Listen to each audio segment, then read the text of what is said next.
स्वागत है आप सभी का आपके अपने YouTube चैनल कॉमर्शियल गुरुजी में, जहां मिलता है आपको क्वालिटी एजुकेशन। तो आज का वीडियो आप सभी यूपी बीएड एस्पिरेंट 2022 के लिए बहुत ही इंफॉर्मेटिव होने वाला है, क्योंकि आज के इस वीडियो में मैं बात करने वाला हूं इम्पॉर्टेंट डॉक्यूमेंट्स के बारे में। वो डॉक्यूमेंट्स जो आपको एप्लीकेशन फॉर्म फिलअप के टाइम में बहुत ज़्यादा नेसेसरी हैं। तो आप सभी के लिए वीडियो बहुत ही इंपॉर्टेंट है। और आप सभी की जानकारी के लिए बता दूं कि हमारे चैनल के माध्यम से यूपी बीएड एंट्रेंस एग्जाम 2022 की पूरी कंप्लीट प्रिपरेशन कराई जा रही है। रेगुलर बेसिस पे आपको जो है कि वीडियोज़ मिलेंगे, उसके बाद जो है कि आप सभी की लाइव क्लासेस भी चलेंगी। तो आप ज़रूर से चैनल को ज्वाइन करिए। उसके साथ साथ डिस्क्रिप्शन को चेक करिएगा, आपको वहाँ पर टेलीग्राम का एक लिंक मिल जाएगा। उस टेलीग्राम ग्रुप को जरूर ज्वाइन करें, क्योंकि वहाँ पर आपको स्टडी मटेरियल के साथ साथ सारी अपडेट इन्फॉर्मेशन एकदम जेन्युइन तरीके से दी जाएगी। उसके साथ साथ डिस्क्रिप्शन में आपको 2 से 4 इंपॉर्टेंट वीडियोस, जैसे कि इस बार जो है कि आप सिलेबस में आपको किन किन टॉपिक्स को कवर करना है, टॉपिक वाइज सिलेबस आपको मिल जाएगा। उसके साथ साथ आपकी बेस्ट स्ट्रेटजी क्या होने वाली है, कौन कौन सी बुक्स आप पढ़ेंगे जिससे कि आपका एंट्रेंस एग्जाम क्लियर होगा और आपको एक गवर्नमेंट सीट जरूर से मिल जाएगी। तो डिस्क्रिप्शन चेक करिएगा, आपको वहाँ पर जो है कि कई सारे इंपॉर्टेंट जो है कि वीडियोस और जो है कि ग्रुप के लिंक मिल जाएंगे। तो चलिए बात करते हैं UP BEd entrance exam form के बारे में। तो जो फॉर्म है वो 15 अप्रैल के आसपास जो है कि रिलीज किया जाएगा, और इस बार का जो एग्ज़ाम है वो रूहेल यूनिवर्सिटी बरेली के द्वारा जो है कि कराया जाएगा। इसके पहले जो है रूहेल यूनिवर्सिटी 2 बार करा चुकी है, 2011 और 2018 की एंट्रेंस एग्जाम को कराई है, और अब 2022 में भी उसको फिर जिम्मेदारी मिली है। तो चलिए शुरुआत करते हैं इस वीडियो की, बात करते हैं यहाँ पर इंपॉर्टेंट डॉक्यूमेंट्स के बारे में। तो इंपॉर्टेंट डॉक्यूमेंट्स का मैंने जो है कि पूरा यहाँ पर लिस्ट तैयार कर रखा है, एक एक करके मैं आपको सारी जानकारी दूंगा। बात करें यहाँ पर एलिजिबिलिटी की, तो 50% जो है कि मांगा जाता है। अगर आप जनरल कैटेगरी से बिलोंग करते हैं तो आपका जो है कि 50% होना चाहिए ग्रेजुएशन में, तीनों साल का मिला करके। और अगर आप ST SC कैटेगरी से बिलोंग करते हैं तो आप को सिर्फ और सिर्फ जो एक एग्ज़ाम पास करना होगा, यानी कि उनके लिए मिनिमम परसेंटेज नहीं बना हुआ है। सिर्फ और सिर्फ अगर पास हैं तो आप जो इस फॉर्म को भर पाएंगे। एज की बात करें तो मिनिमम जो है कि एज आपकी 15 होनी चाहिए। तो जाहिर सी बात है जो भी बीएड का फॉर्म भरने जाएगा उसकी एज जो है कि 18-20 के आसपास ही होगी। तो बात करें सबसे पहले यहाँ पर डॉक्यूमेंट्स बारे में, तो आपके पास जो है कि हाई स्कूल का मार्कशीट सर्टिफिकेट होना चाहिए, ठीक है। और ये सारे जो है कि डॉक्यूमेंट्स आपको जो है कि अपलोड भी करने पड़ेंगे। उसके साथ साथ आपका इंटरमीडिएट यानी कि 12 का मार्कशीट सर्टिफिकेट होना चाहिए। ग्रेजुएशन बहुत इंपॉर्टेंट है। बहुत सारे ऐसे भी इस बार अभ्यर्थी होंगे जिनका कि अभी अपीयरिंग में, यानी कि उनका जो है ग्रेजुएशन फाइनल नहीं हुआ है। तो अगर उनके जो है कि 50% नहीं बन रहे हैं, ठीक है, अगर वो जो है कि जनरल या फिर OBC से बिलोंग करते हैं और उनके 50% नहीं बन रहे हैं, तो इस बार जो है कि मेहनत करिए।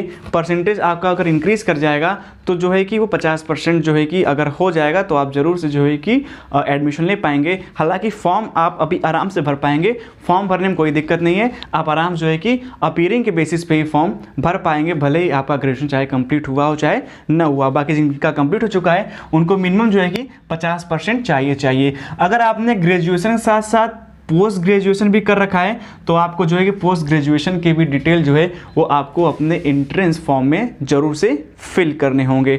आगे बढ़ते हैं तो बात करते हैं यहाँ पर EWS सर्टिफिकेट। अगर आप EWS से बिलोंग करते हैं तो यूपी बीएड ने पिछले 2 सालों जो है कि इस वेटेज को भी दिया जा रहा है, और 10% जो है सीट आरक्षित है। तो अगर आपके पास EWS सर्टिफिकेट नहीं है और आप EWS कैटेगरी में आते हैं तो EWS कैटेगरी का सर्टिफिकेट आप जरूर से बनवा लीजिए। आपके तहसील या फिर सदर से जो है कि ये सर्टिफिकेट बन जाएगा। और आपको बता दूं इस सर्टिफिकेट का जो वैल्यू होता है, ठीक है, वो सिर्फ और सिर्फ 1 साल के लिए होता है, ठीक है। ये वैलिड जो है 1 साल के लिए होता है। तो अगर आप इस बार फॉर्म भरेंगे तो आपके पास जो है कि पिछले साल यानी कि 1 जुलाई 2021 के बाद का इशू होना चाहिए। अगर उसके पहले का होगा तो जो है कि आपका फॉर्म जो है वो रिजेक्ट किया जा सकता है। तो इस बात का ध्यान रखिएगा। आगे बढ़ते हैं, बात करते हैं OBC NCL के बारे में। तो OBC NCL कैटेगरी में अगर आप बिलोंग करते हैं तो आपके पास ये सर्टिफिकेट होना चाहिए। और जो OBC NCL का जो कैटेगरी है वो on the basis of the income पे दिया जाता है। और इस कैटेगरी बात करें तो ये आपका जब 2021 का फॉर्म भरा गया था तो उस टाइम जो है कि 2018 1 अप्रैल 2018 के आसपास का मांगा गया था। तो मान चलिए कि अगर 2022 में आप फॉर्म भर रहे हैं तो आपके पास ये 2019 का होना चाहिए। और वो कब का होना चाहिए, वो 1 अप्रैल से जो है कि इशू होना चाहिए, ठीक है। बात करें यहाँ पर SC ST सर्टिफिकेट के लिए, तो आपके पास क्या सर्टिफिकेट होना चाहिए। इसके लिए जो है कि अगर टाइम बताया जाएगा तो ठीक है, लेकिन बाकी पिछली बार की बात करें तो वहाँ पर जो है कि इसके लिए कोई भी टाइम जो है कि नहीं बताया गया था। सिर्फ आपके पास जो है कि ST SC सर्टिफिकेट होना चाहिए, और आपके तहसील का भी होगा तो भी चलेगा, क्योंकि स्टेट लेवल का एग्जाम है तो स्टेट लेवल का भी आराम से जो है कि चल जाएगा। बात करें PWD सर्टिफिकेट बारे में, तो अगर आप हैंडीकैप्ड हैं और आप इस कैटेगरी में जो है कि आते हैं, बिलोंग करते हैं, तो आपके पास ये सर्टिफिकेट होना चाहिए। इसकी कोई वैलिडिटी नहीं होती, क्योंकि अगर ये आपका एक बार बन गया तो हमेशा के लिए जो है कि वो आपके लिए जो है काम करता है। तो ये सर्टिफिकेट जो है कि आपके पास होना चाहिए। आगे बढ़ते हैं, बात करें डोमिसाइल सर्टिफिकेट के बारे में, तो आपके पास जो है कि डोमिसाइल सर्टिफिकेट यानी कि निवास प्रमाण पत्र भी होना चाहिए। तो आप जो है कि निवास प्रमाण पत्र अगर नहीं बनवाए हैं तो उसको बनवा के तैयार रखें। बात करें इनकम सर्टिफिकेट की, तो जो कैटेगरी से बिलोंग करते हैं उनके लिए इनकम सर्टिफिकेट देना बहुत ही ज़रूरी है।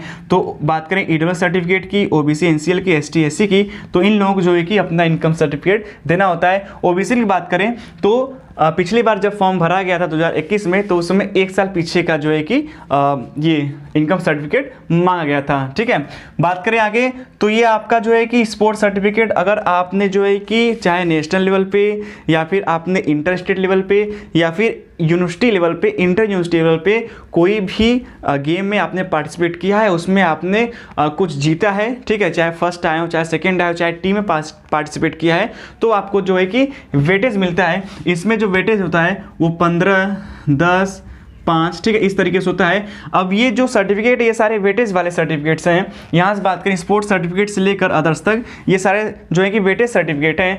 इस पे मैं अलग से जो है कि पूरी कंप्लीट वीडियो बनाऊंगा, क्योंकि इसमें कई सारे जो है कैटेगरी आ जाती है। तो अगर आपका स्पोर्ट्स सर्टिफिकेट है तो बिल्कुल से अपना बनवा लीजिए, क्योंकि आपको जो है कि 15, 10 नंबर या फिर 5 नंबर मिल सकता है। उसी वहीं बात करें हम लोग NCC के बारे में, तो अगर आपने NCC में पार्टिसिपेट किया और आपके पास जो है कि सर्टिफिकेट है, तो आपको जो है कि 15, 10 या फिर 5 नंबर के आसपास जो है कि वेटेज मिल सकता है। ठीक उसी तरीके से अगर NCC में आपने 240 घंटे के ऊपर जो है कि काम किया है, तो अगर आपके पास सर्टिफिकेट है तो आपको जो है कि वेटेज इसी तरीके से मिल सकता है। स्काउट गाइड में भी अगर आपने पार्टिसिपेट किया और आपके पास सर्टिफिकेट है तो आपको जो है कि इसका भी लाभ मिल सकता है। उसके बाद यहाँ पर अदर्स की बात करें तो जो फ्रीडम फाइटर हैं या फिर जो डिफेंस में काम करते हैं, चाहे वो BSF में हो जाएं, ठीक है, चाहे ITBP में हो जाए, तो इन कैटेगरी में अगर आपके पास सर्टिफिकेट है, ठीक है, तो भी आपको जो है कि वेटेज में 15 से 10 नंबर से 5 नंबर तक जो है कि ये मिल सकता है। और अदर्स से बात करें तो 2-4 कैटेगरी के सर्टिफिकेट्स में और आते हैं।